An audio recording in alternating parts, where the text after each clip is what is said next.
Hello dear students. Last time हम colloids का classification colloids पढ़ा था, हमने उसके क्लासिफिकेशन के दो मेथड्स कर लिए थे। आज हम तीसरे मेथड को मींस तीसरे जो टाइप है क्लासिफिकेशन का उसको डिस्कस करेंगे आपके साथ।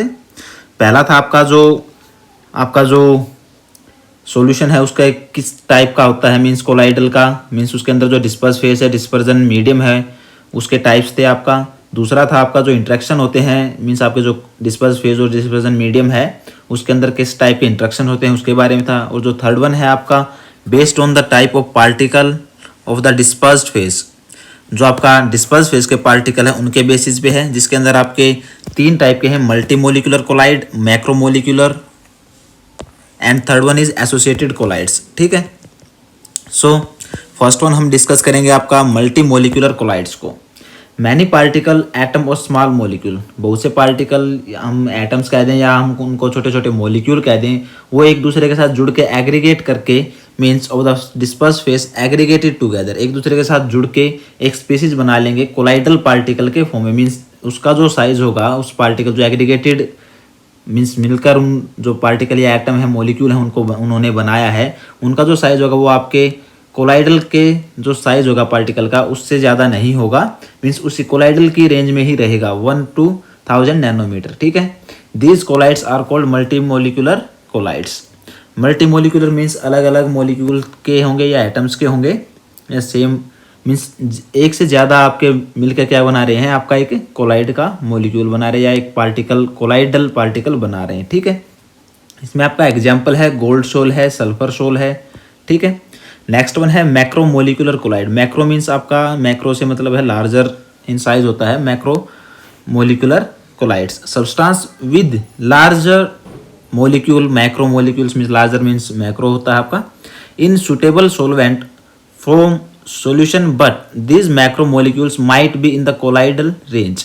जो आपके सब्सटेंस है लार्जर मोलिक्यूल के, वो आपके कोलाइडल रेंज में ही होनी चाहिए, मीन उनका जो साइज है 1 to 1000 नैनोमीटर के अंदर अंदर ही होना चाहिए जो माइक्रोमोलिक्यूल उनका साइज, तभी आपका जो कोलाइडल रेंज में वो सुटेबल रहेंगे। ठीक है। These solution are called macromolecular colloids and resemble true solution in many ways. और इन्हीं को हम क्या कहते हैं, मैक्रोमोलिकुलर कोलाइड कहते हैं। और कई जगह पे हम इनको ट्रू सॉल्यूशन की तरह भी रिजेंबल कर देते हैं। ठीक है। जैसे आपका स्टार्च है, सेलुलोज है, प्रोटीन है, ये आपके क्या है नेचुरल मैक्रोमोलिक्यूल हैं। अगर हम बात करें सिंथेटिक या मैनमेड की तो आपके नाइलॉन, पॉलीथीन और जो पॉलिस्टर हैं ये आपके मैनमेड मैक्रोमोलिक्यूल हैं। ठीक है।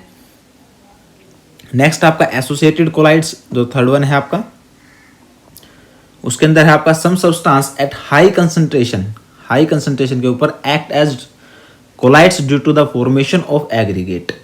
हाई जो आपके सब्सटेंस है हाई कंसंट्रेशन के ऊपर एक एग्रीगेट करके आपके कोलाइड की तरह एक्ट करते हैं। ठीक है। But at low concentration they behave like normal strong electrolyte. लेकिन अगर हम वही कंसंट्रेशन को लो कर देते हैं या कंसंट्रेशन लो हो जाती है तो वहाँ पे आपके वो कैसे एक्ट करेंगे, स्ट्रॉन्ग इलेक्ट्रोलाइट की तरह। ठीक है। हाई कंसंट्रेशन के ऊपर ही आपका कैसे एक्ट करेगा, कोलाइडल की तरह। ठीक है। किसके वजह से, फॉर्मेशन ऑफ एग्रीगेट की वजह से। ठीक है। हाई कंसंट्रेशन होगा वहाँ एग्रीगेट फॉर्म करके आपका कोलाइडल सॉल्यूशन में कोलाइड्स आपका जो डिस्पर्स फेज है वो कोलाइड बना लेगा। ठीक है। These aggregate formed are called micelles. और जो ये एग्रीगेट मीन्स मिलकर हाई कंसंट्रेशन के ऊपर एक एग्रीगेट बना रहे हैं, मिलकर एक मोलिक्यूल कोलाइडल मोलिक्यूल बना रहे हैं, वो आपका क्या कहलाएगा, मिसेल्स कहलाएगा। ठीक है। Such colloid are called associated colloid. और उन्हीं को हम क्या कहते हैं, एसोसिएटेड मीन्स मिलकर बनना, एसोसिएट होना, उनको क्या कहते हैं हम, एसोसिएटेड कोलाइड्स कहते हैं। मीन्स हम मिसेल्स को ही क्या कहते हैं, एसोसिएटेड कोलाइड्स कहते हैं।